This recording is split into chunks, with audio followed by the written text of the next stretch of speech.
Bros and Balance, embracing life, one combo at a time. I'm Gibrann, and welcome to the podcast where we dive into the strength of open dialogue among friends. Join us as we explore life's challenges and occasionally bring in guest speakers for candid conversations. Here, guys can be authentic, unfiltered, and free from judgment. My name is Miguel. Welcome, gentlemen, to a space where we encourage open, honest conversations about life's challenges, triumphs, and everything in between.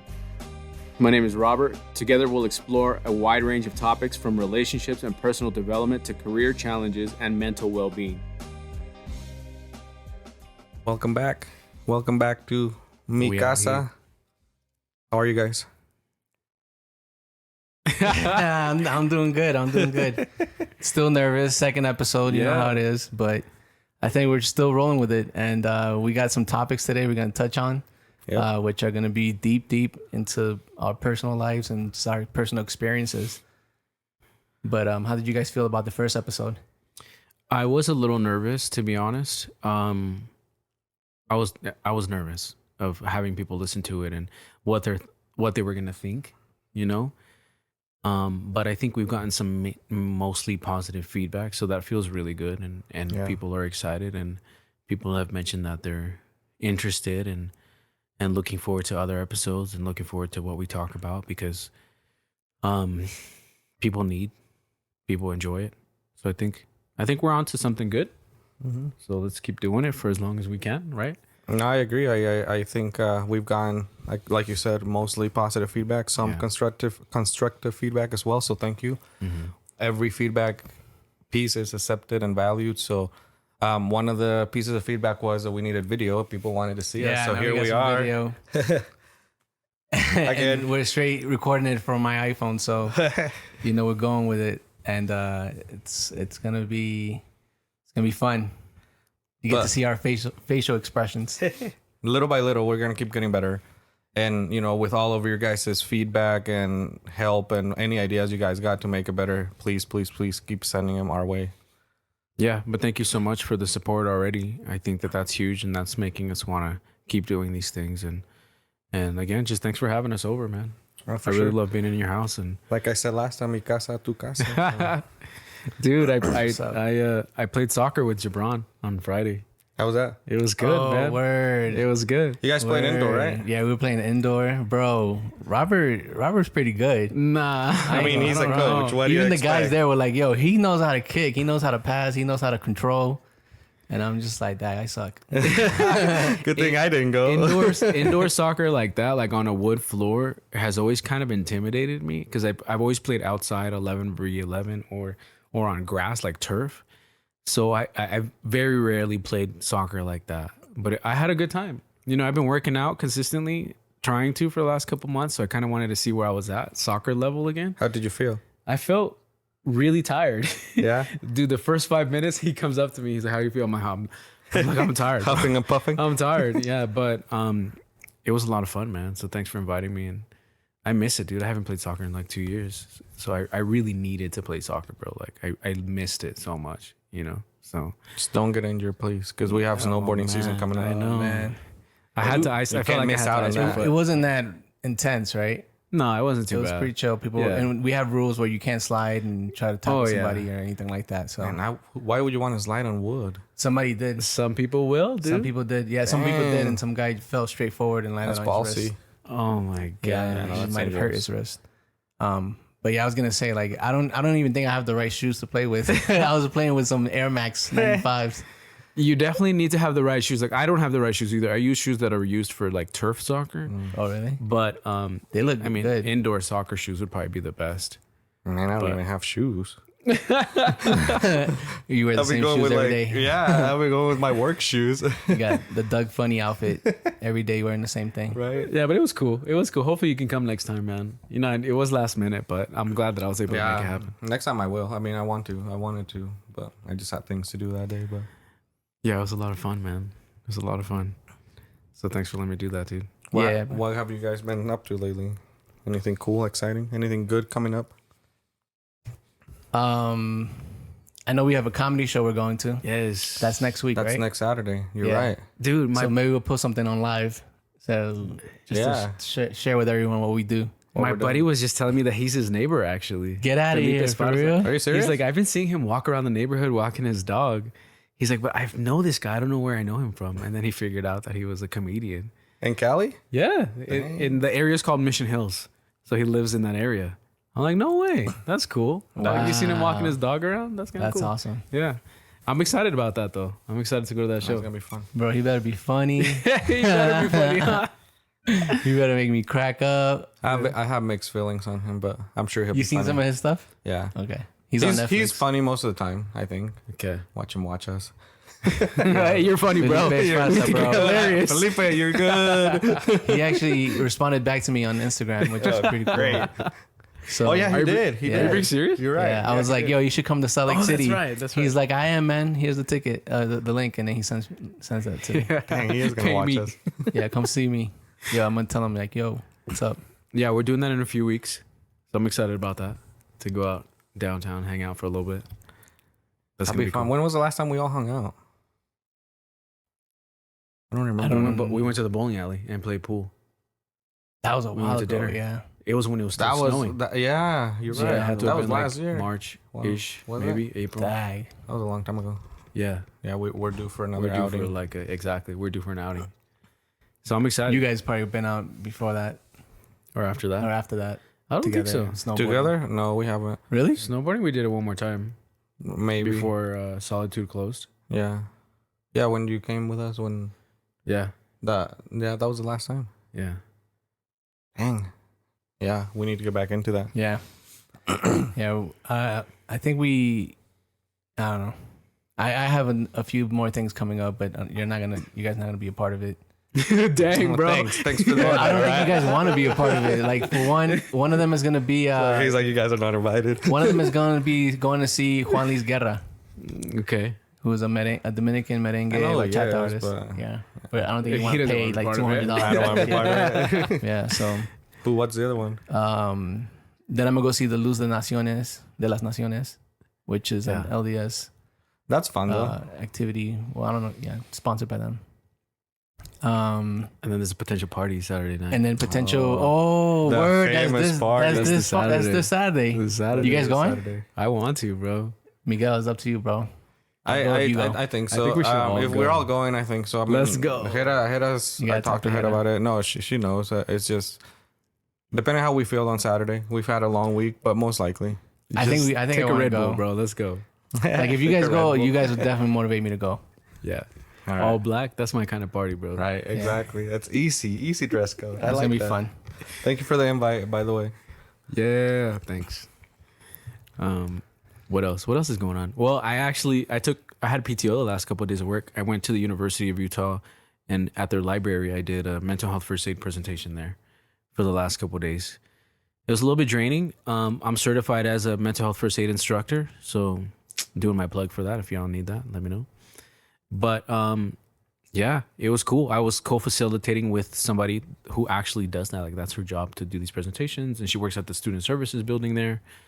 It was the first time I actually met her in person. She's really cool. And it was in front of 25 people, really just talking about mental health and how to help people when you see someone in a crisis or non-crisis situations.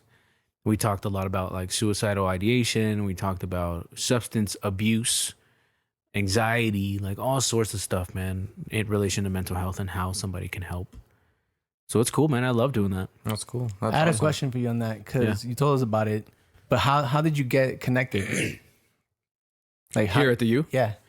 So I've had that certification in LA. I worked for a mental health agency, and I was trained to do that there when the opportunity came up. And as soon as I came here, knowing that if I don't do 3 seminars a year, I will lose that certification. So I could potentially still do it via Zoom, but I had like a contract with my previous employer, and I did maybe a couple more when I came out to Utah.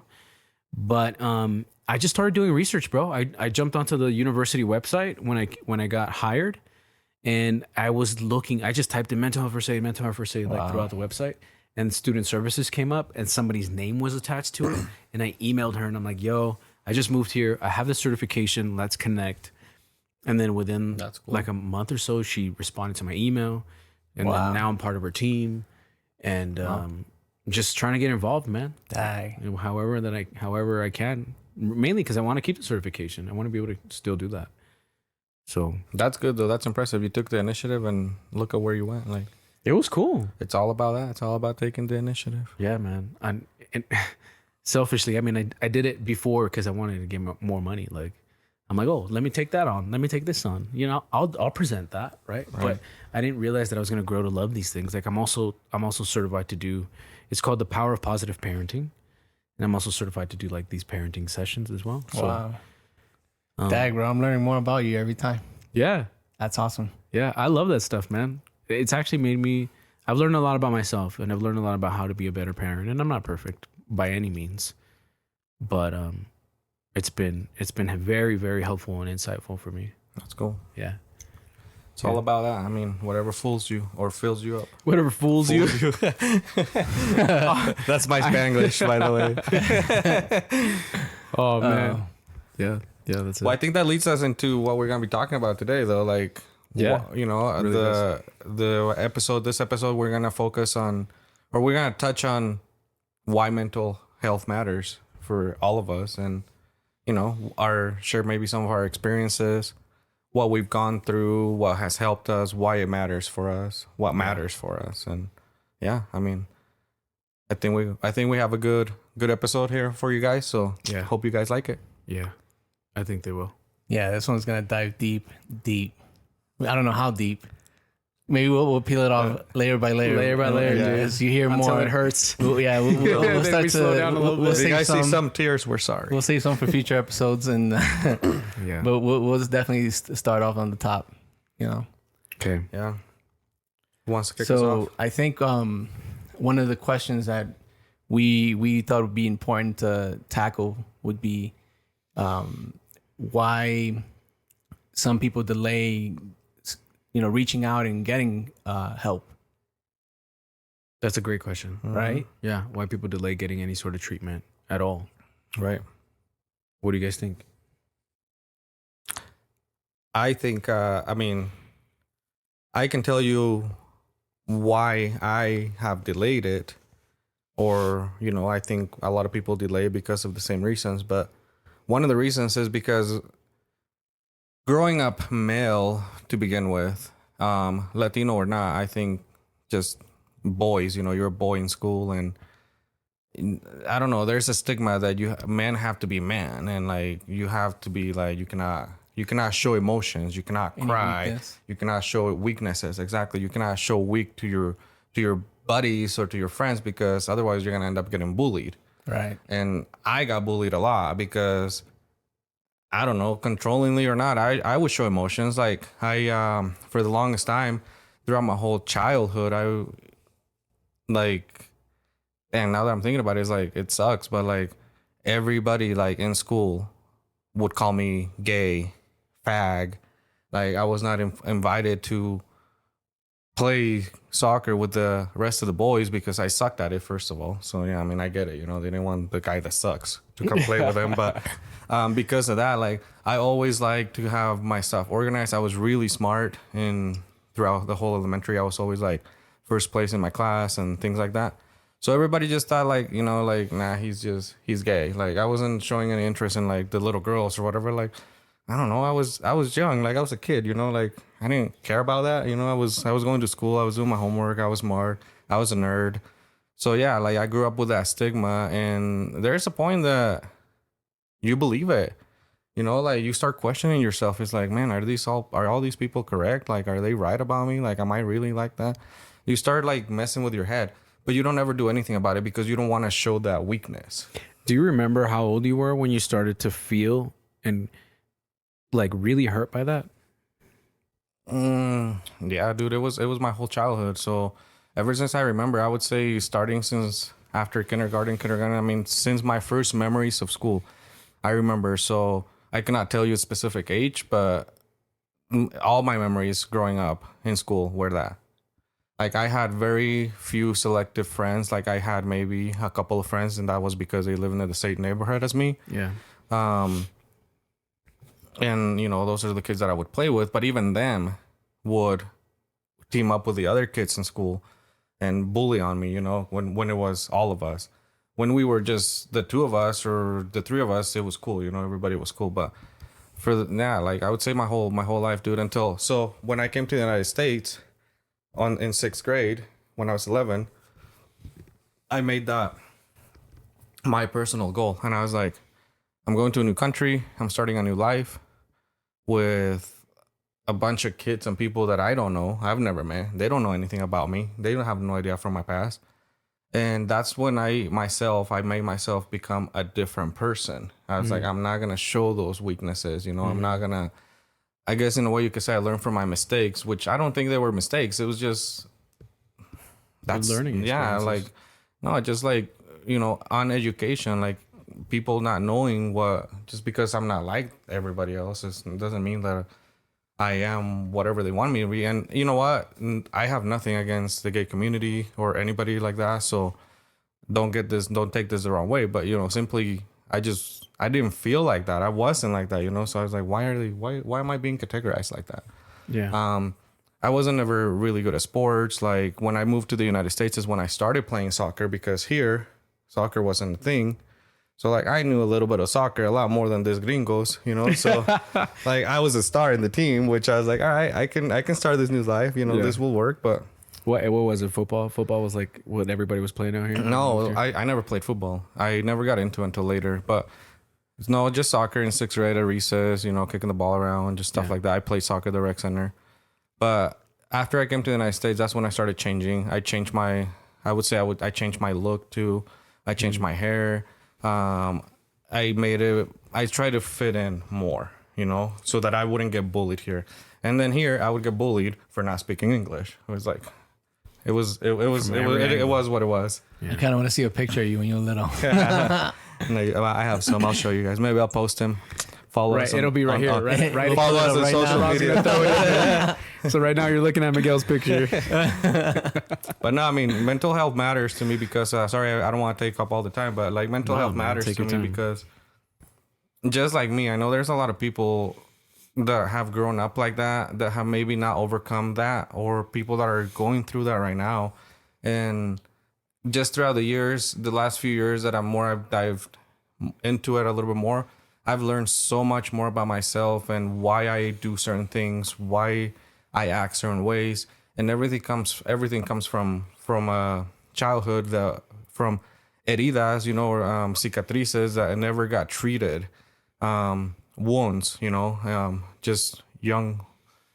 When you're a kid, you get all these emotional wounds that you don't ever talk about, you don't ever get treated for, and they define you, but you shouldn't let those define you. So that's why, to me, it's really important to explore more into that. And if I can help somebody that's going through that, like, oh yeah, I have to see it in this way instead of that way, then that's fine. Perfect, you know? Can I ask you a question? Because as I mentioned, I did this mental health first aid thing the last couple of days, and I even asked this question to the class. Do you feel like you grew up in a home where you were able to express your feelings and be heard and maybe even validated? And let me, before you answer that, probably half of the room raised their hand saying that they didn't grow up in a home like that. I was gonna say I want to say yes. I want to answer yes, because I don't want people to think that I didn't grow up in a loving home or anything like that, because I did. Yeah. But we weren't feeling expressors, you know. Okay. Until now, I work on that, because even on my current relationship and previous relationships, it's like I've always had that issue that I cannot express my feelings. I want to, but I don't know how to get it out. And it's because, again, my parents, you know, my dad was in the United States most of the time, things like that. So, like, I never saw, like, a ton of affection on them, you know, or from their side. Like, I grew up with, like, older people, like my grandparents and stuff like that. And it's like, I don't know, just my family in general, I would say we're not the most affectionate. Like, we know we love each other and we're there for each other, but we're not, you know, like, even like, you know, Latinos, like, when you meet somebody, like, you, like, and they give you the kiss on the cheek, like, we didn't do that. Like, that, to me, I learned that here in the United States. And, like, to me, still, it's weird sometimes. Like, it's kind of uncomfortable at times, because I didn't believe it. I thought that was a Latino thing, too. Like, it is, but just not where I grew up. Where you grew up. Yeah. Okay. There are other cultures that do that too. Like, I think Italians do the double kiss. Okay. Yeah. Right. So, yeah. It's not just the Latinos that do the No, kiss. but I just probably hang out too many Latinos. No, but it's a normal thing. No, it is. Like and I would say Dominicans and Puerto Ricans, bro. That's a their must do. thing. Yeah. The kiss on the cheek. The kiss on the cheek, or you go to your uncle and you say bendición, Yeah. things like that. So See, I never did that. I never that bendición part, all that. Like no, like. So I guess I don't know if that answers your question, but No, it does. yeah, that's That was kind of new to me too, the whole kiss on the cheek thing. Yeah. I didn't really grow up like that. I mean, I probably had like aunts and stuff that would get, but it wasn't like a way to greet all the time. And so it does feel kind of awkward. yeah. It bro, does. you definitely though you hit a perspective that I never like. I didn't experience myself as much. And you know, from what I experienced, it's like the reason why maybe I didn't seek therapy or treatment at an earlier stage in my life was because, for one, we were undocumented, so we didn't have any health insurance, and you know, we're not going to pay out of pocket because we were trying to make ends meet Sure. at home, paying bills. My mom worked nonstop, so it's like it was just a fast lifestyle. Yeah. You know what I'm saying? And anytime that my parents did spend time with me, it would be more to like show me love, you know, do something that they would want me to remember, instead of seeing like, oh, Gibrann, like, how are you feeling? Yeah. And the other thing to that too is that my mom, and you can't quote me on this, but I'm pretty sure my mom didn't even graduate high school. Maybe she did. I'm not sure. But my mom lacked that area of education, and I think the majority of my family do as well, because none of them have graduated high school. Like the family members that I grew up with. So it's not it wasn't something that we were educated on in the household. Like, oh, you know, let's talk about mental health and stuff like that. And the other thing I think too is back in the day, we weren't living in the era of information where you could obtain information quick on the internet. You see videos and TikToks that are talking about these things more commonly now than they did back in the days, right? And plus, more studies have come out and things to like research has shown that, you know, studies about people with mental health issues, right? So I just feel like in my household, it just wasn't something we talked about. I want to, if I can stop you for a second, like you mentioned the academic side, but I don't necessarily think that being able to talk about mental health comes from that, like getting a degree or something like that, or making it to high school. Have you guys ever heard the words emotional intelligence? Yeah. That wasn't a thing back then. Like emotional intelligence, that couldn't have been around too long. That, you know, like that's not something that's been around forever. Those two It wasn't words, talked emotional- about. I think it was conceptualized. Right. Yeah. And then now it became a thing where people Exactly. break it down and explain it to you and educate you on it. Right. Exactly. Yeah. And that's what that is and it's more of like exposure and understanding what emotional intelligence is, and somebody has to explain that to you.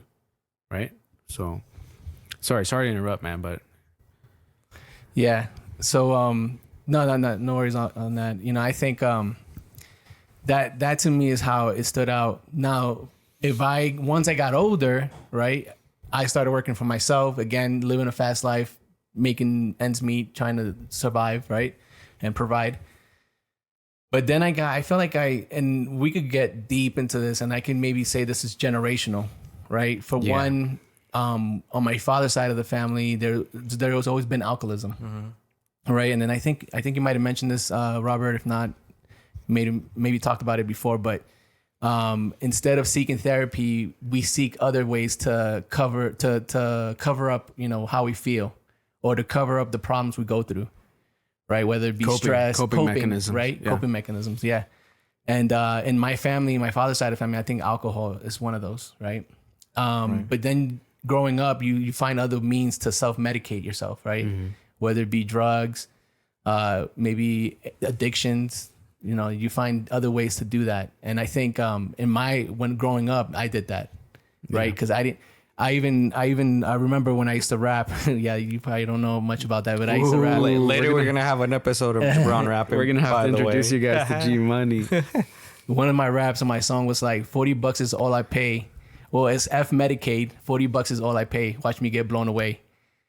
So that right there is just kind of like saying, like, I didn't qualify for Medicaid, right? I didn't. I mean, maybe I did at that time, and I was just getting like your basic primary care needs covered, but not anything behavioral or anything like that. Yeah.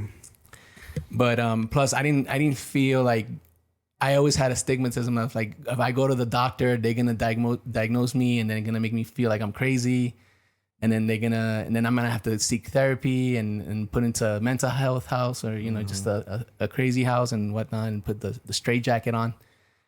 So I just had that idea that I don't think I need it.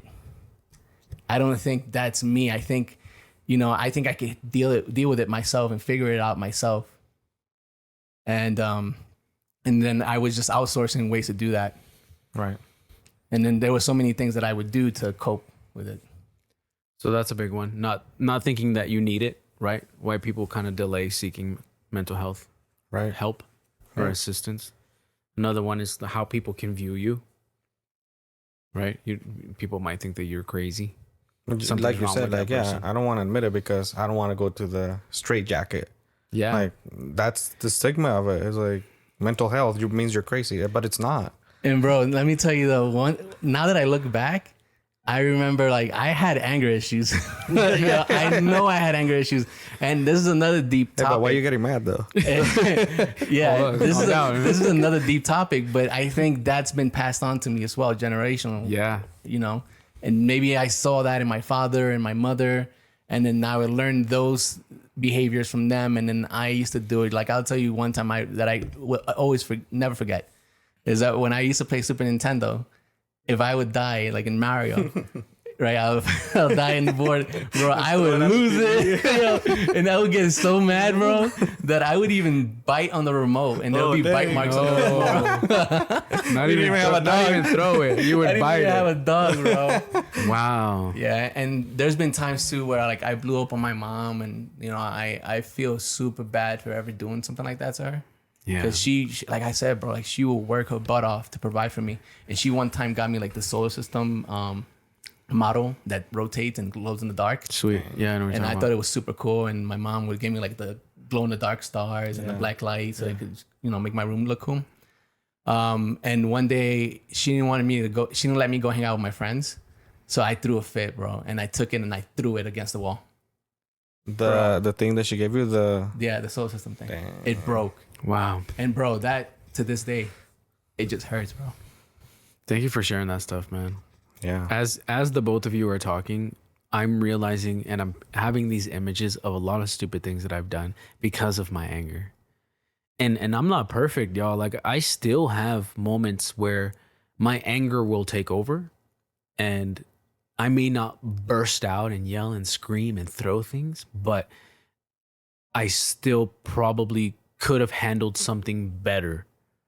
But because I allowed my emotion to control me in that moment, I'm just not perfect, man. I've done stuff like that. I've thrown phones.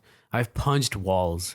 I've punched things that have like messed up my hand. Like I've done a lot of dumb things, man. So, and there was one thing that I wanted to touch on that you mentioned was the generational trauma, which I think is huge because a lot of what we experience now is because of the way that our parents experience things. And it's not that they were bad people and they're bad parents. We all had awesome parents and they went through their own experiences. My dad has told me stuff and I'm not going to mention it, but my dad has talked to me about stuff that he experienced as a little kid in El Salvador, growing up with his own father who was an alcoholic.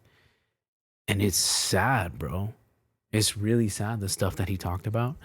And even my mom, like they both had fathers that were alcoholics.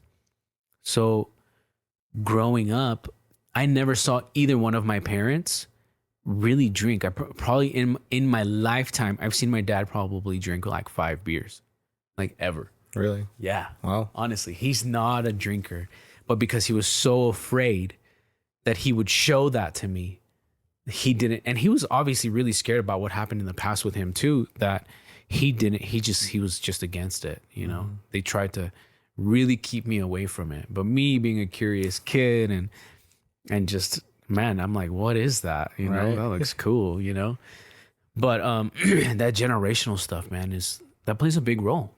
There's a big role in a lot of what we go through, and alcoholism can be passed down.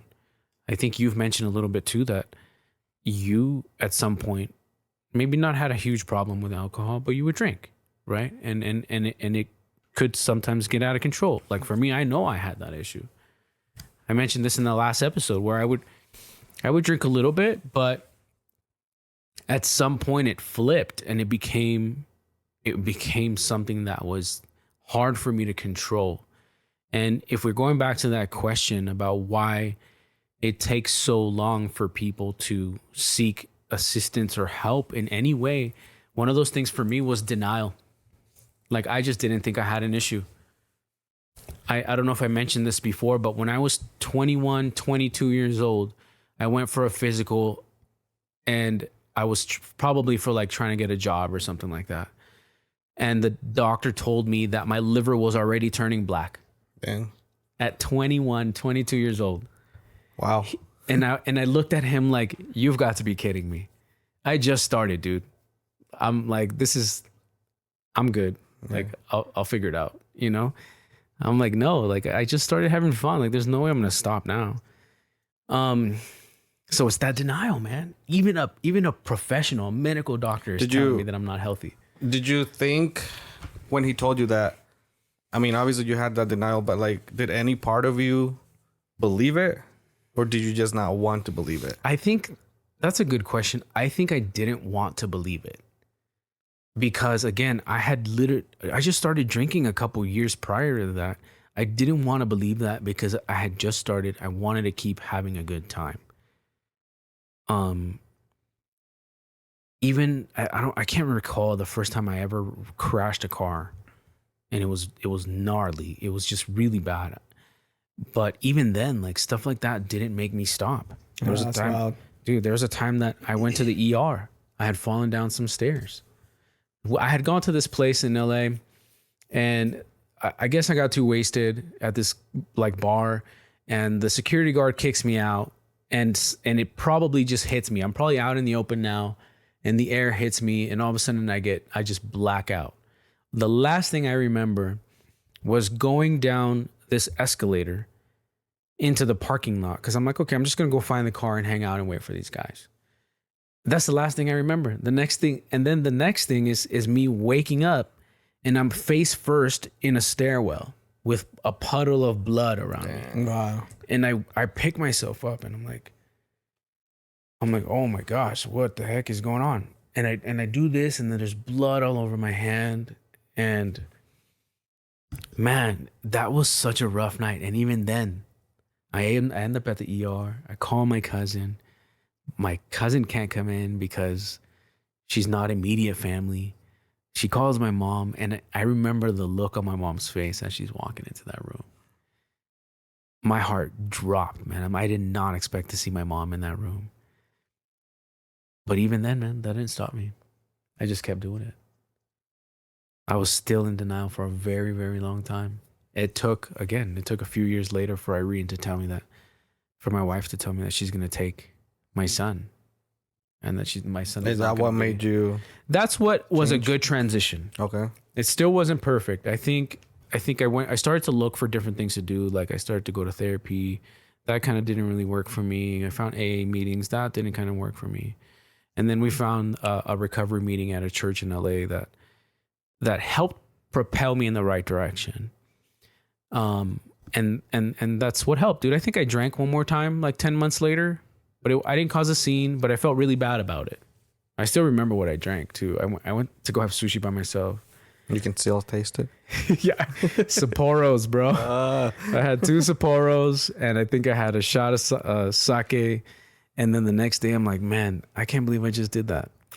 After everything that I've done, I still think it's okay to drink. Like that's not. You had a slip up though, but I mean. Yeah, and then from that moment on, that was the last time. Yeah. That was the last time, dude. How long ago was that? Almost 12 years ago. Well, 12 years. It'll be 12 years, no alcohol in November. Wow. Yeah, so I had done that around the time where it was my birthday. I'm like, I'm just going to celebrate. I don't think Irene and I were together at that time, but I did it anyway. Well, like you said, we're not perfect. So, No, not at all. I mean, things like that happen. If you slip up, it's just like anything. you can't just give up because you didn't succeed the first time, you know, like you fail at something, you keep trying. Like you're like, we could go work example, we could go with this example. You like, you had a slip up, but you didn't let it overtake you. You Correct. didn't let it say, I already drank, I'm gonna just drink forever again, because like whatever, I already did it, you know, I already wasted all of that hard work that I put into it. Correct. You didn't. You just like got back up and took off right where you were before. Like that's all it takes. Like, but it's hard, you know. Sometimes you have to, sometimes you're gonna fall a bunch of times before you get it right, and that's okay. That's part of life. That's what makes us human. So, sorry to cut you off. Go ahead. But Go ahead. I think you touched on a good point, and I kind of wanted to hear what Miguel said. What Miguel would say about this. So you said you started seeking therapy, right? Maybe around, was that the first time when Irene told you that she would leave with the kid? Or did you seek therapy before that? No, I think it was around that time frame, and I actually ended up going with my mom, because there's a lot going on too. But I remember I've tried to go to therapy a couple times, but that time I was intentional about it. Mm-hmm.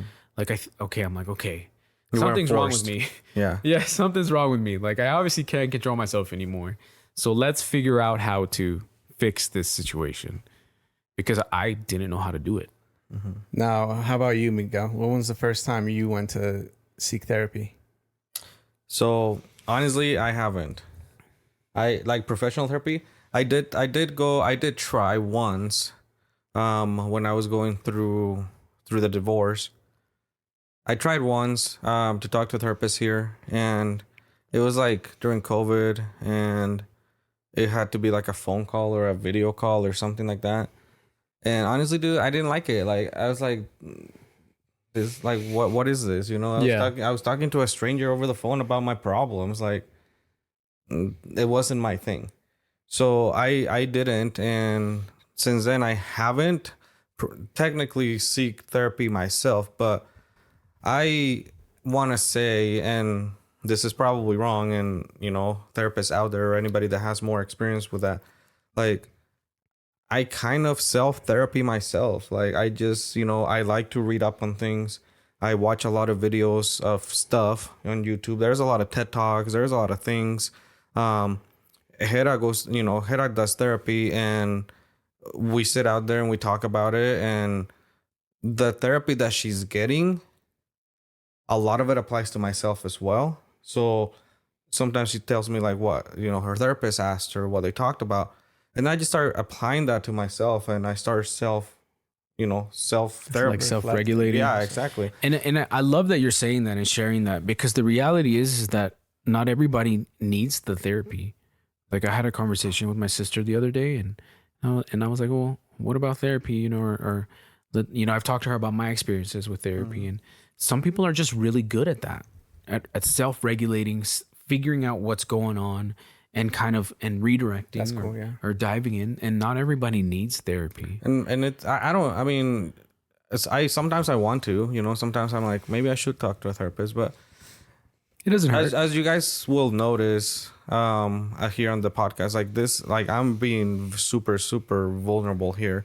Like it's really really hard for me to open up. Like I'm, you know, I like to keep all my stuff and deal with it myself, like you said, again, the stigma, because I don't want to be judged like I was when I was a kid again. Yeah. And that's wrong, you know, that's wrong. And this podcast is kind of a therapy session like that as well for me. It's gonna make me open up, and I'm grateful for that. But like I've gotten better with it. I think I'm more open to see things in different ways now. Not that I wasn't before, I just wasn't interested.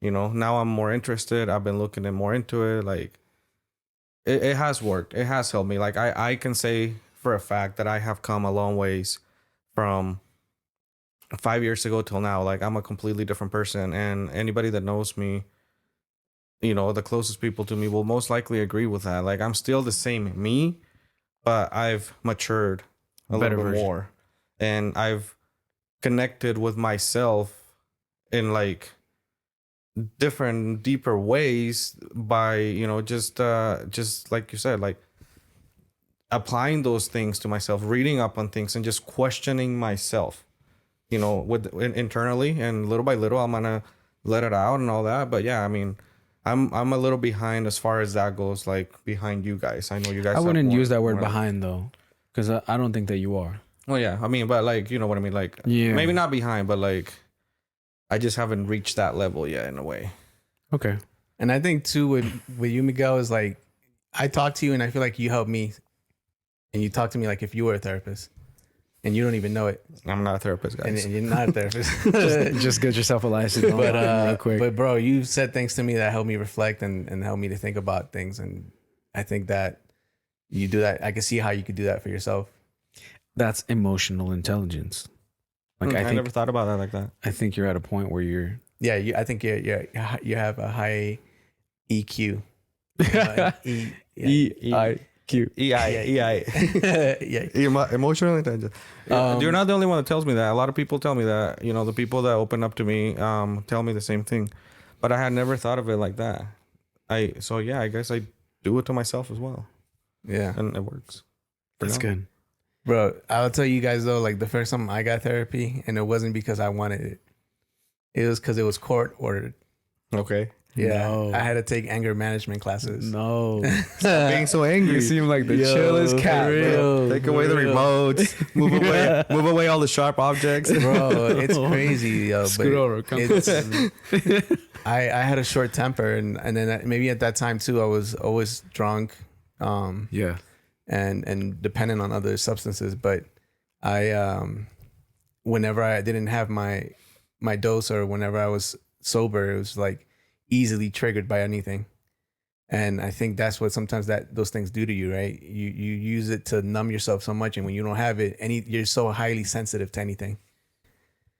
And I've seen people, I know people who are like that, and then I started, and then I went through the anger management classes, which right there and then, like, I learned so much, bro, but still didn't pursue any therapy sessions after that. Mm-hmm. Again, maybe because I thought I didn't need it, and that I could, maybe do it on my own, figure things out on my own. But now I started to seek some more therapy to help me be more understanding of myself. And one of the things you said is sometimes, you're talking to a stranger, right? But in order for your therapy sessions to be effective, you have to be vulnerable. Mm-hmm. Yeah. You have to be. Bro, I've tried that. I'm still trying because I still keep a few things to myself. But in me being super open about how I feel and how I think, it sort of like helps you to break free. Mm-hmm.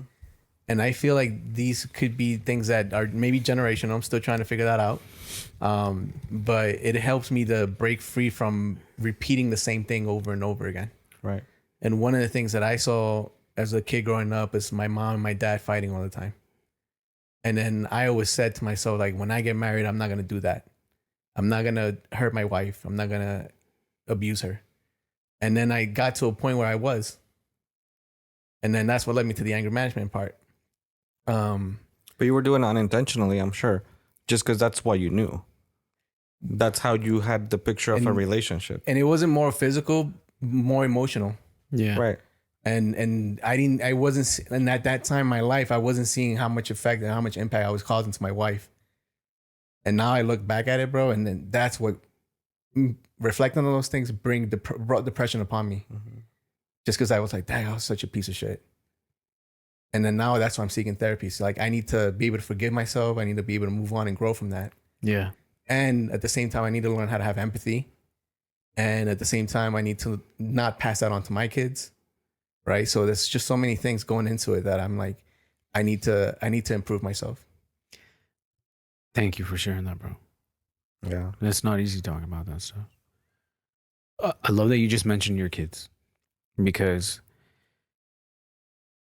we can easily just continue to pass all these things on. Right. But I think because we're in an age where a lot of this is talked about more, that we as men, we need to be in a place where we got to kind of figure out how to nip that in the butt. you know. We got to learn how to be vulnerable and with ourselves. And I took a parenting class a while ago, and one of the things that really stood out to me was because I have anger issues too. I've gotten really upset. I've blown up. I've said things that I shouldn't have said. It's probably not as bad as it used to be. But one of the things that I took away from this parenting class was it's okay to apologize to your children.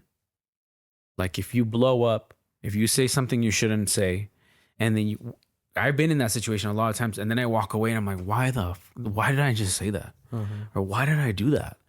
Why did I just yell? There's no reason for me to yell right now.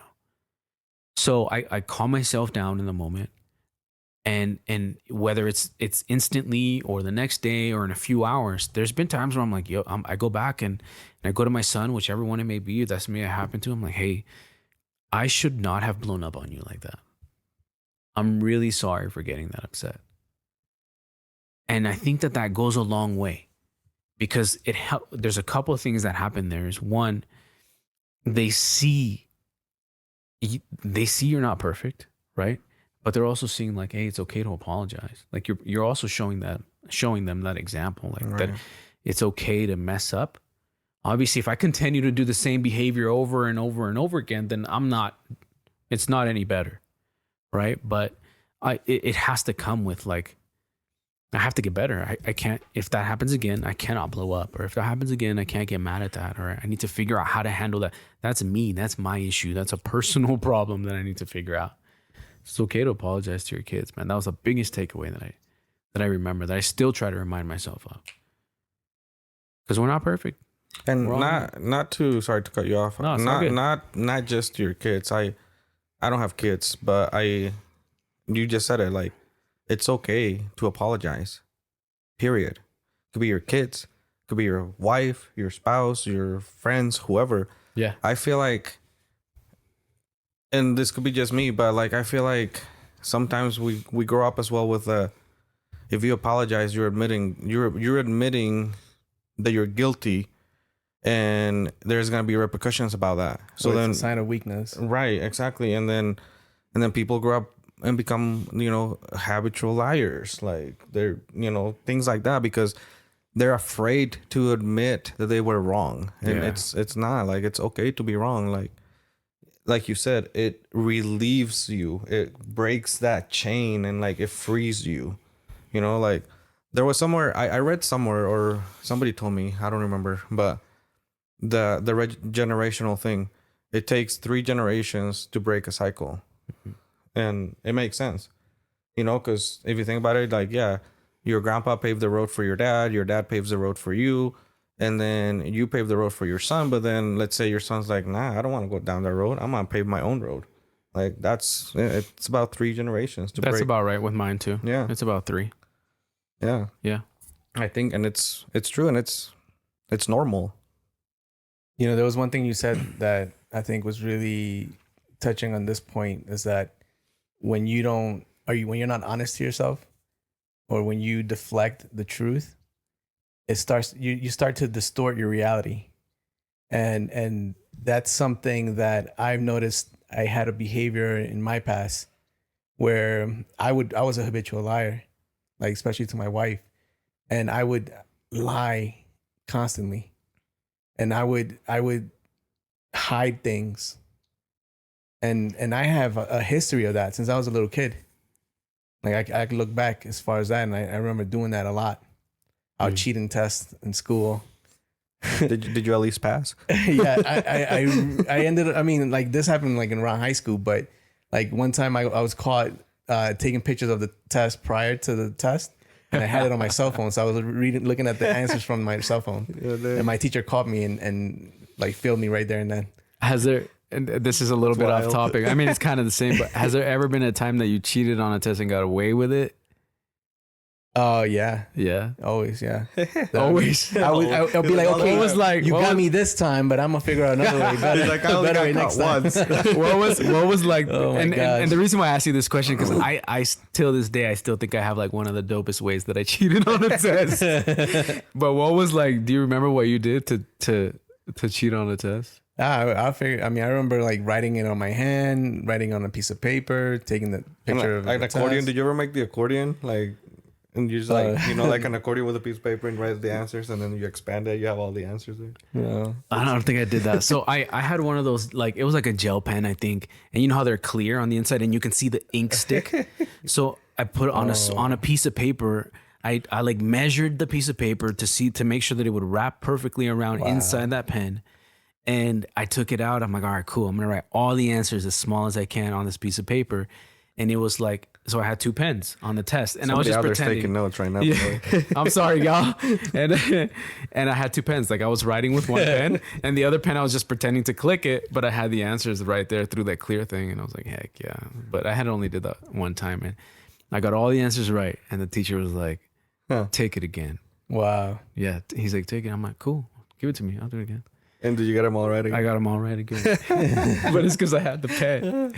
Oh man, that's funny. But yeah, you know, that right there is just like a small sign of what it could lead if you continue on and don't really truly come clean and be honest to yourself. Right. Yeah. And it grows into being a larger problem. You start believing that the lies. Right. Yeah. You start believing that you're that person. And that's distorting the reality, right? Yeah. That you believe the lies to the point where you start to make other people feel crazy. Yeah. Yeah. And that could be emotional abuse. Absolutely. That's big. And I know I've been a big culprit of that. Yeah. But you're not the only one. I'm pretty sure we've all been that to an extent.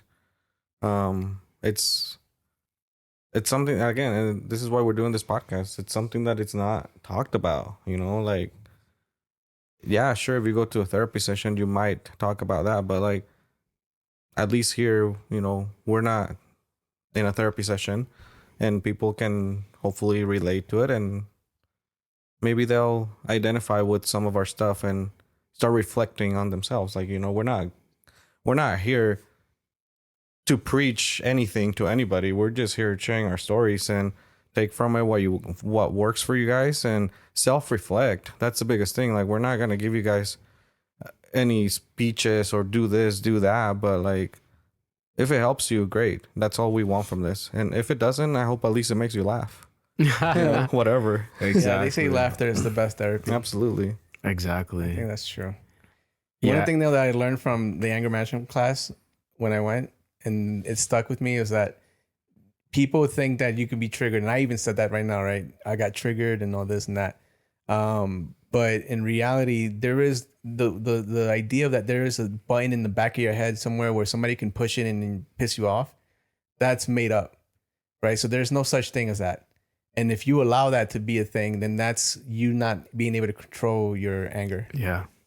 Emotional intelligence. That's it. And that was before I even heard of that. Right. They probably didn't even know about that. Yeah, most likely. Yeah, people say that a lot, right? Push your buttons. Yeah, exactly. But you can control that. Yeah, there's no button.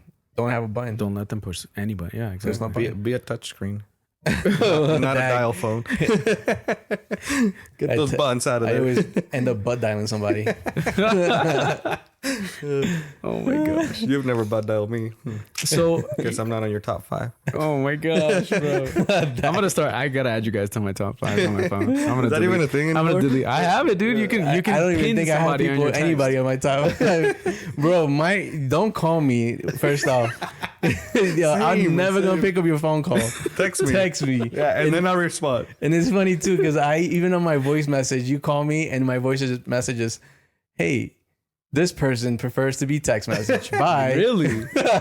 Is that you saying that? No, it's something I downloaded I need off to of. put that on What the mine. heck? That's cool. I never heard that before. This person That's prefers to cool. be texted. Yeah. I'm with you on that. Though. Like, if I somebody like calls that. me, I'm like, I gotta add that too. why are they calling me? Yo. Like, who calls I don't anymore? like talking. My grandma calls me all the time. Well, that's different though. That's your grandma. And I sometimes feel bad because I'm like, I don't want to talk right now. But it's your grandma. But it's my grandma, bro. And then, one thing that I'll tell you about my family is that I have generations of mothers who don't have husbands. Now my mom has a husband and she's been divorced. But my grandmother doesn't have a husband. And there was a point where my mom was a single mother. So, that, and I grew up that way, having a single mother. So it's just like, I didn't have a father figure growing up. And if I did, I don't know if he would have been the best father figure because, again, he had a drinking problem. Right. But whenever he wasn't drunk, I mean, even when he was drunk, he was super loving. But he would get super aggressive too. He was like bipolar, but not too much. But it could just go from 0 to 100 real quick. Oh yeah. But yeah, like I grew up. Maybe we'll share this some other day. But I grew up seeing a lot of things in my household, and I don't know if that in any way molded me or shaped me to be who I became. But now it's like, again, thanks to God and thanks to all the things I learned through church, I'm able to see things from a better angle. I'm able to see the bigger picture. I'm able to put my family as priority. But before, when I didn't believe in God, I was atheist at one point. I was living the craziest life. Mm-hmm. And that's where I think God had to be in my life for me to get my life in order. Yeah. And since I made a change, I left alcohol, I left everything, bro, it's been blessing behind blessing. Good. And I would have challenges here and there, but I'm telling you, like, I've seen so many blessings, and I feel like I've been blessed since I started doing things right. Sure. And like you said, it's not going to be perfect regardless. Like, life is still hard. Just because Jesus is in our lives doesn't mean that everything's going to be sunshine and rainbows all the time, right? Things are still going to be tough. But I agree, man. Like, if it wasn't for me coming to church and then finding recovery through that and then becoming more involved, like, I wouldn't be standing here, dude. I've crashed cars, bros. Like, I've crashed cars and I've been in some crazy accidents, man. That's crazy, man. That's crazy. I wanted to touch on that because you said it was pretty bad, and I'm like, wow, you're still here. Yes. And it's only by the grace of God, dude. I should be dead or locked up. You know, my parents had a lot to do with that too, and I love you guys. I know you're probably watching this, and I love you so much, and I appreciate everything that all of you have done for me, and they've saved me from situations where I probably could have been arrested, man, because of the stupid things that I did. Just reflecting on that, man, like, I've totaled probably 2 cars. Sure. Because of my alcoholism. Yeah, just I thought it was cool to drive drunk, man, and I could have killed somebody, dude. Mm-hmm. You know? Did you crash with other cars? Yeah. Oh man, scary. I think I've also crashed at like parked cars, like just not seeing them or whatever, and it's just ridiculous, bro. I'm just so glad that I'm at a point where I don't do that anymore. And we've talked about, like, right, with kids and that generational thing and breaking the curse. And I try to be as honest as I can with my kids. They're both different ages. One's 12, one's 8. And they both know that daddy used to drink at some point, very heavy, but he doesn't do it anymore. They both know that it's because of what God has done in my life. And they're both, I tell them, look, if you drink, I'm not going to stop you. And I'm not telling you that you shouldn't. I mean, obviously, this is my experience with it, but I just want you to be honest with me the day that it does happen, right? Just because I'm an alcoholic doesn't mean that you are, but it's more likely that you can be, because of the whole situation and it being like a blood thing and a generational thing. But I've just been as honest as possible. They both are like kind of weary about it and afraid about it, and they tell people about it. But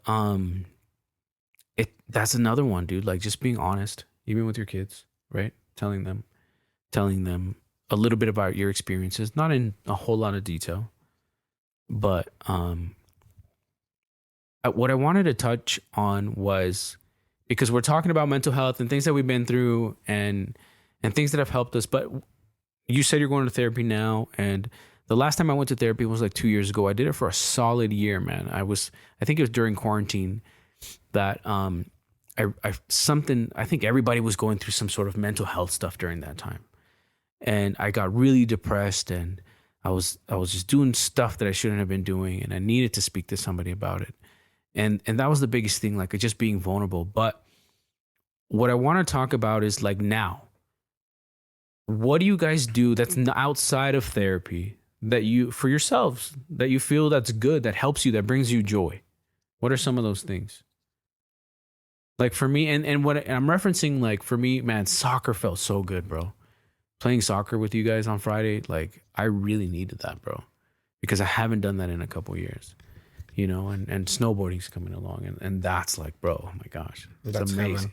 It's heaven, bro. Heaven. I just, You'll know, see. so I want to know though why. Like, how is snowboarding good? Because So, like I'll with tell you soccer, I why. get it. You're exercising and you're pumping your blood, and you're getting some blood flow, and you're sweating. Is that like? Is it like you're doing that? the same. Dude, it's a sport. You're working out. You right. have to balance yourself. You're doing a lot of muscle and thigh stuff, and your shins are gonna be sore, Okay. and your calves are gonna be sore. But to me, that's really therapeutic. So I was gonna actually say that. I'm sorry that I cut you off. Nah, man. But like you asked what we do, and during the summer, I would say, we try to go out and walk. We have Lola. She's a dog, by the way, people. We have Lola, and we'd like to take her out to the dog park. Just go for a walk, take her out, walk with us. We walk to the lake here, and we talk. Just decompress. We talk about whatever our lives, our days, whatever, and that helps a lot. But in the winter, I used to hate winter. Like I hated winter. Like I cannot wait to get out of Utah because of winter. Because the winter is depressing here. Like everything, like it's dark The already. sun, yeah, Right now. Like it's dark already, and like if you have nothing to do outside, I mean, you can't do much outside because it's freezing. So like it's really easy to get depressed. But when we started doing snowboarding, not only is it a sport, like Robert said, like it is physical. You're gonna be sweating. You're gonna be hurting. You're gonna, you're probably gonna hate it at first, but it challenges you to become something better. And like it makes you, I think, mentally stronger in a way that you don't want to give up. You want to master it, and you don't want to let it win. And also, you're on your own. Like it's just you. It's not like soccer. It's a team sport. You're with other people. Yeah, we can all go together. But at the end of the day, you're controlling your board. You're controlling what you're doing. If you fall and eat shit, it's gonna be on you. Like it's not anybody else's fault. Like it challenges you that way, and it connects you with yourself so much that you start learning how to overcome little challenges little by little, and you get better and better. And honestly, that has helped me not just in snowboarding, it has helped me in everyday decisions. Like I just keep pushing myself. I'm like, nah, I'm not gonna let this win. I'm gonna make it happen one way or another. And yeah, like I said, you fall a lot of times, you get up a lot of times, and eventually you'll get it.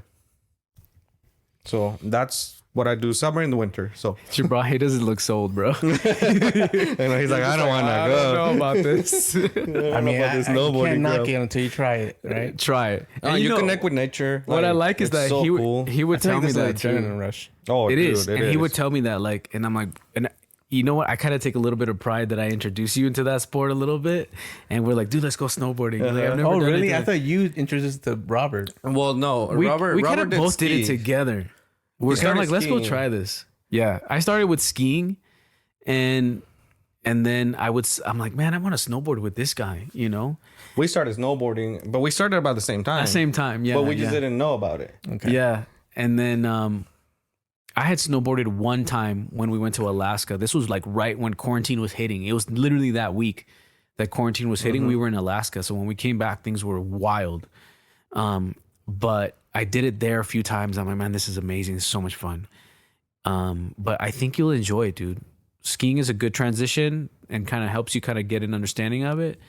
But Both are good though. both are good. I'm scared of skiing just because I hear that you're more prone to Injuries. injure your knees. And I just came out of an ACL tear. Possibly. Yeah. And yeah, I've done the splits and it's not fun. Oh no. Meanwhile, snowboarding is just like You'll do You're just on one and you're just yeah, kind of like your knees are stable and you're not kind of, yeah. having Yeah. to. You're You not can gonna- twist them too though, but they don't it's pivot a much. little harder. Yeah, so please, one day you guys are going to join us in the mountain. Right. We're going to figure that out somehow with a selfie stick or something. But We'll go live. we'll go live. Yeah, we'll But go it live. is, it is therapeutic. It Shoot a is. day at the mountains. There's something about it, dude. There is. And So- it gets you to experience snow in a different way. Yeah, So you was learn that what to you're love gonna it. say? Because you said you started off with soccer. Soccer, snowboarding is a big one for me. Yeah. I mean, I Anything like else? to listen to calming music. Like what? Worship was really big, dude, for a very long time. Worship was really big for me. What else do I do? I mean, going on walks, man. I like kind of going on walks. That kind of goes out the window in the snow. You sound like the Notebook walks on the beach. I know that's miscongeniality. I don't even know. Describe your perfect date. The Notebook is a sad movie, bro. That one made me cry, dude. That one made me cry at the end when she doesn't remember who he is. I'm like, oh no. I didn't remember that. All right. So anything else? You know what? Like mental health stuff. I really like playing pool, man. Like I work with you guys. That's a big one, man. Like it helps me kind of just get away from work and we're just hanging out, man, and playing pool. And Even though we talk so much crap. it's definitely gotten to that point, and it's mainly me, dude. I think it's all of It's us. all of it. I feel like I talk a lot of smack. Other than snowboarding, and taking walks with Lola. So, like, snowboarding is the part that what I was gonna continue on. That was like, it disconnects you from everything because you have to focus so much on what you're doing at that moment. So that's another way, like, to disconnect from your everyday problems. But walks, snowboarding, another thing that some of you might know, but I love going to raves, dude. Like, there's no better way to disconnect from the real world for me than going to a rave. And I'm not talking you have to go to a rave and do all these kinds of drugs and all that crap, you know. I mean, obviously there is that a lot of people abuse and whatever, but you don't have to. Like you can go sober and you're gonna have a great time because everybody there is there for the same purpose of just having fun and enjoying it. And it's like a whole different world. Like there's a saying at EDC, for example, it says all are welcome here, and they mean it. Like everybody's welcome there. You can be tall, short, skinny, fat, black, white, yellow, whatever. Nobody judges anybody. Like everybody helps everybody. Like if you're walking and somebody sees you struggling with something, they're gonna reach out and they're gonna try to make your experience better. Like some of these festivals are huge and it's really easy to get lost. And the people, you know, you get lost and you just find a new group. Like you find a group of people and you're like, hey, can I hang with you guys? I lost my group until you find them. And everybody's so accepting, everybody's so welcoming, dude. Like it feels like the world should feel like, you know, like it's just so accepting, so welcoming, and like it's just amazing. Like the music on top of it is just like a whole nother level. Like if you guys don't like EDM, you will still like a festival. Like, absolutely. I can guarantee it. Just the experience of it. But when I go to those things, it's like I feel like I'm rejuvenated when I come back. Like you leave everything behind. Like you just left because you go out and you dance all night, you know, you're tired, but you're literally leaving everything behind, like all of your energy, sometimes even your shoes, like because then, you know, the soles just wear off of all the dancing and walking around. But like, yeah, like all your problems stay there and like you just come back with a whole new attitude. And you know, I mean, yeah, eventually life takes over again. But yeah, you just like do whatever works for you guys, you know, like everybody does different things, but you just have to do something to break out of that routine, you know, disconnect from the stuff that stresses you. The stressors are always going to be there. They're not going to go anywhere. So like if you can push them aside for a little bit, if it's for a few hours or for a few days, do it. They're going to be there. They're not going, you know, it's like you're going to have to deal with it either way, but deal with it with a fresh mind, with a nice, clean, you know, fresh head, and you're good. Like instead of dealing it with anger, dealing with it with stress, dealing with anxiety, like no, because then you're gonna have bad results because of it. I feel like nature can do that sometimes too. Oh yeah, camping. Dude, we went camping together. Camping Missed you, man. We wish You guys went camping? Yeah. What? We went to Dang, up I into didn't the invite me. Uintas. I'm pretty sure we We did. invited you, Yeah, bro. I'm pretty sure we did. I think we did invite Wait, you you. went with for your that family, so? Yeah. Yeah. Well, Or just you two? It was just broke back. Just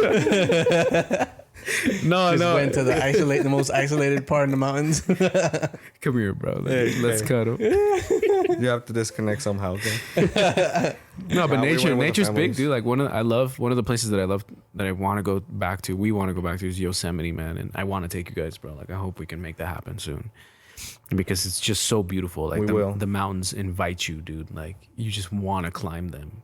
You know, there's so many trails. And I so think many we should things do to something, but not like that. Sounds like fun, but we should do something like here nearby first. Yeah. Oh, Oh, yeah, no. for sure, I for agree 100%. And even before it starts to snow, like we should probably make that happen soon.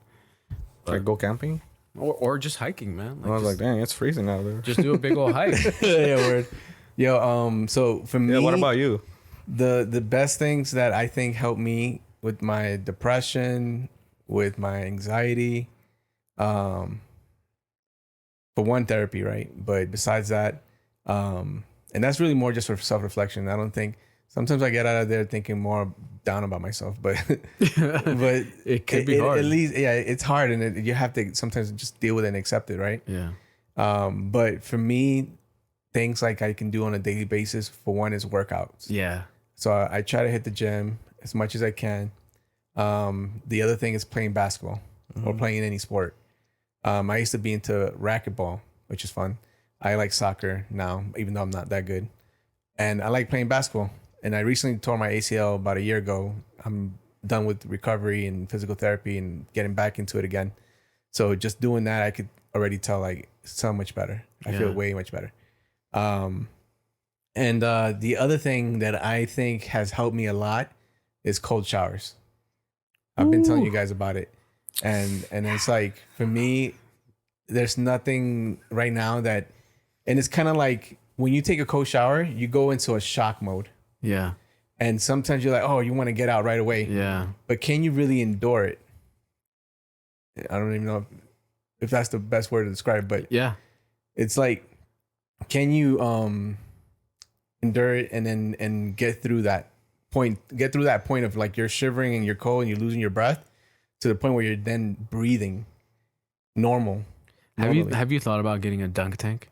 I want to. Okay. Yeah, I want to get Once one. you do, we'll jump in. Oof. All three of us. Oh, yeah. You need a big one, Gotta be a big one. And we'll do a podcast in Start cold spilling. water.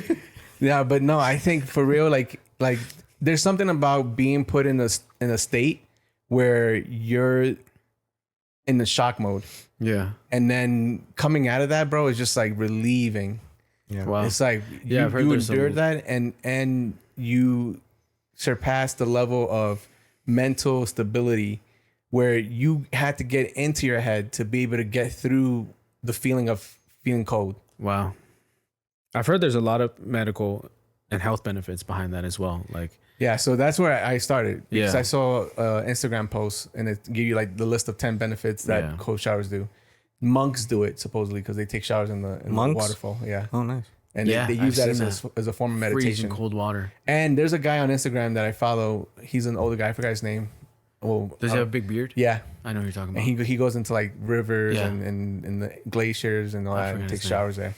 And he's like, and he doesn't get sick because it's supposed to be help builds your immune system.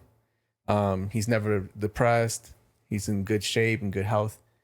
So that's kind of what pushed me to do it. And then Nice. since then, I started off with like taking warm showers, and then I'll switch it all the way to cold, and then get through it. Like it's super cold at first. How long do you run the cold for? Until you're done with, until you could just stay there the whole time. But like about how many minutes would you say? I would say it takes about a minute or two after Okay. your body gets used to it, and it's Okay. not even cold anymore. Yeah. Are you ready for that? I might try it one day. Are I you don't ready? know. I've tried it and then I switch back to hot, bro. Yeah, I'm just like, I don't even want to switch back to hot. I'm cold. And then when I get out of there, refreshing. Yeah. Like I'm I've like done it, ready yeah. to take on the day. Good for you, man. And, good. and get out of that depressive mode, and because you wake up, you're like sluggish and all that. Okay. Yo, so please let us know if anybody else has done this cold shower thing and you're maybe giving him a run for his money. But If you can last more than if you 2 can, minutes. 2 minutes, yeah, because that's not easy. But I hear that it's really good. What else would you say you do though? Is there anything else that you think? I like playing video games, but I don't play as much anymore. But when I used to play with my friends, that used to be my stress reliever, because I would just kick back with my friends in New York, and we'll talk in the chat and talk He's crap. a Call of Duty champion, this guy, man. Nah, He's get good. out of here. You're good though, bro. and then the trash. FIFA We played master one over time. here. I like playing zombies, and zombies is ongoing and never lasts. So you just lose your mind in it, and then just like you forget about all the problems you're dealing with, and that kind of helps, right? I need to do more of that, where you guys said go out for walks and hike and camp and stuff like that. I know for sure it helps because I do that. I do at least one camp a year, and it separates you from your phone. That's another thing I did recently is went through like a social media Like a fast. and Yeah. that's another thing I do, fasting. I not only do intermittent fasting, but I do full day fastings. Good. Where I drink no water and no food. Wow. Not even water, bro? Not even water. Wow.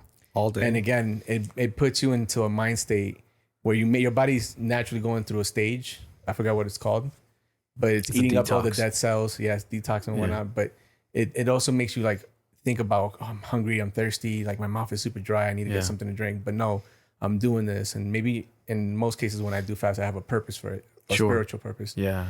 But Muslims do it, right? Yeah. A lot of people do it, and it gets you more connection spiritually. Yeah. But I think it if you don't look at it from a religious standpoint, it's like meditation, right? And it helps you to separate your mind and soul and from what the world is, right? And the problems you're facing with the world. Because right now, the only problem you have is hunger and thirst. That's good. Right. Yeah. So that's the other one I wanted to share. That's good. So I think honestly, as we close now, what I would like to maybe even hear from you guys is some of the stuff that you do as self-care and how you take care of yourselves and in the comment section. In the comment section, we've got comment sections on YouTube, Instagram, Snapchat, TikTok. Also on Spotify, you can catch us there. Or send us an email. Send us an email, at brosandbalance@gmail.com. Just let us know what you do, what kind of self-care. I think we would even love to hear some of your stories. If you've got something mental health related that you would like for us to maybe share, and we don't have to say your name, but if you want us to talk about something or an experience, I think we'd love to do that as well. You've heard stuff that we do for self-care and how we take care of ourselves on a daily basis, and what we do to just be okay. And again, I'm always going to be the first one to say that I'm not perfect, and I still have a hard time finding balance sometimes. And but there are little things that I think we can do to try to find that balance in our lives. Anything else you guys want to say as we close? No, I guess my closing statement. I mean, I'm not perfect either, like by any means, not even close. But I think we all hit. There's one common denominator in everything that we do to like deal with that. And the common denominator there, I feel like, is putting your mind focused on something else rather than the problems that are making you get stressed or the stuff that's making you get anxiety. If you focus on anything else, whether it's an activity, whether it's, on a cold shower, whatever, your mind is focused on something else. So it takes the attention away from all the stressors. So that's the biggest thing. You just have to find a way, whether it's reading a book, whatever, like just put your mind to something else. Like find that thing that makes you enjoy it so much that you just want to focus on that. Like, I don't know if that makes sense, but like, you guys know what I mean. Like, did you ever watch Marie Kondo on Netflix? Do you guys know who that is? Who? Marie Kondo. She said she's a comedian. No.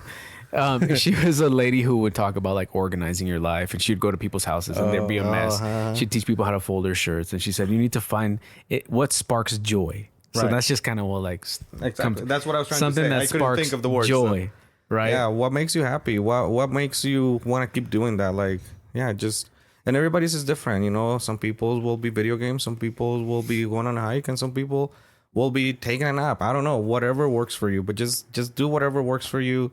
And like Robert said, any ideas that you guys want to share with us or that you guys want us to share with everybody else, send them our way.